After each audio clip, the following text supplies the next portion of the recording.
Le système de santé au Maroc, c'est un peu comme un grand jeu de société, avec des règles très très précises. Alors, de quoi s'agit-il exactement? Aujourd'hui, on va ouvrir ensemble ce manuel pour comprendre qui a le droit de soigner et surtout, comment ce droit est encadré. La question de départ est donc toute simple. Quelles sont ces fameuses règles du jeu?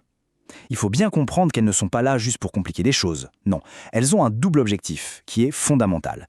D'un côté, garantir la sécurité des patients, et de l'autre, protéger les professionnels qui dédient leur vie à la santé. Bon, commençons par la base, par les fondations. Comme tout système bien construit, celui de la santé au Maroc repose sur des lois. Mais quelles sont les lois clés qui forment vraiment le socle de tout l'édifice? En fait, on peut voir ce cadre légal comme reposant sur 4 grands piliers. Il y a une loi spécifique pour la pratique de la médecine, une autre pour la dentisterie, une troisième pour la pharmacie, et même une pour les établissements privés. Cette séparation, elle est essentielle. Elle permet d'avoir des règles sur mesure pour chaque domaine et de créer un environnement très réglementé où finalement rien n'est laissé au hasard. Ok, maintenant qu'on a vu les lois, la question logique qui suit, c'est qui concrètement a l'autorisation de soigner dans ce cadre si précis? Alors, les acteurs principaux, on les connaît. Ce sont bien sûr les médecins, les pharmaciens, les dentistes et les infirmiers. Mais attention, le savoir-faire ne suffit pas. Le point qui est absolument crucial, c'est une double condition. Il faut non seulement avoir le bon diplôme, mais il faut aussi, et c'est obligatoire, être inscrit à son ordre professionnel. C'est vraiment la condition sine qua non pour pouvoir exercer. Et ce qui est intéressant, c'est de voir à quel point les rôles sont bien définis. D'un côté, le médecin, qui diagnostique et qui traite.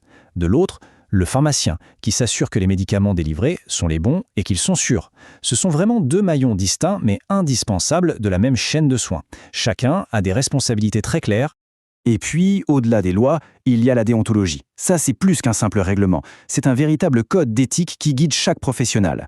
On y retrouve des principes non négociables comme le respect du patient, l'obligation d'assurer la continuité des soins et, au cœur de tout, le secret professionnel. C'est un peu l'âme du système. Mais alors, que se passe-t-il si ces règles sont enfreintes? Évidemment, le système a prévu des réponses. Il y a tout un arsenal de sanctions qui est structuré en 3 niveaux bien distincts. Ces 3 niveaux, les voici. D'abord, on a les sanctions ordinales, qui sont gérées en interne, par les professions elles-mêmes. Ensuite, on passe aux sanctions pénales, et là, c'est la justice qui entre en jeu. Et enfin, les sanctions civiles, dont le but est de réparer financièrement le dommage causé. Regardons ça d'un peu plus près.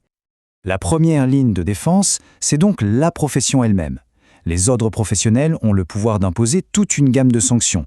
Ça peut aller du simple avertissement jusqu'à des mesures beaucoup plus lourdes, comme une suspension temporaire ou même la radiation définitive du tableau de l'ordre.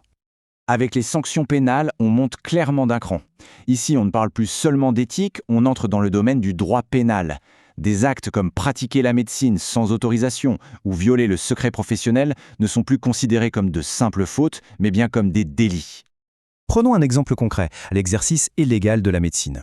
La loi 131-13 est très explicite là-dessus. L'amende peut grimper jusqu'à 100 000 dirhams. C'est un montant qui est clairement destiné à être dissuasif.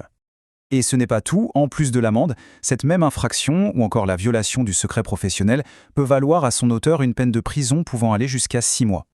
Le 3e et dernier niveau, c'est la responsabilité civile. Là, le but, c'est de réparer le préjudice subi par un patient.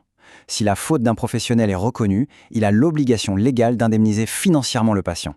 Et un point important à savoir, la victime a jusqu'à 5 ans après les faits pour engager une action.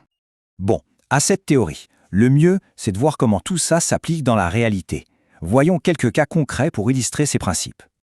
Premier cas, une personne sans aucun diplôme qui pratiquait la médecine traditionnelle sans autorisation. Ça, c'est l'exemple type de l'exercice illégal. Et ça mène tout droit à des poursuites pénales. Un autre cas qui montre bien le pouvoir des sanctions ordinales. Un médecin qui a été radié à vie. Pourquoi? Pour des manquements éthiques très graves, notamment de la publicité mensongère et des tarifs complètement abusifs. Une faute lourde qui a entraîné la sanction maximale. Et ce dernier cas nous rappelle à quel point le secret professionnel est sacré. Ici, un infirmier a été sanctionné parce qu'il a divulgué des informations médicales confidentielles sur un patient. C'est la preuve que ce principe n'est absolument pas négociable et que toute violation a des conséquences bien réelles. Face à tout ça, la question qui se pose pour tout professionnel, c'est comment faire pour s'assurer de toujours rester dans les clous? Quelles sont les clés pour une pratique à la fois sûre et conforme à la loi? On peut résumer ça en 5 points essentiels, une sorte de checklist. 1. Respecter scrupuleusement la déontologie. 2. Maintenir son inscription à l'ordre à jour. 3. Souscrire une bonne assurance en responsabilité civile. 4. Tenir des dossiers médicaux impeccables. Et enfin, 5. Se tenir informé des évolutions de la loi. C'est vraiment la feuille de route pour exercer en toute sérénité.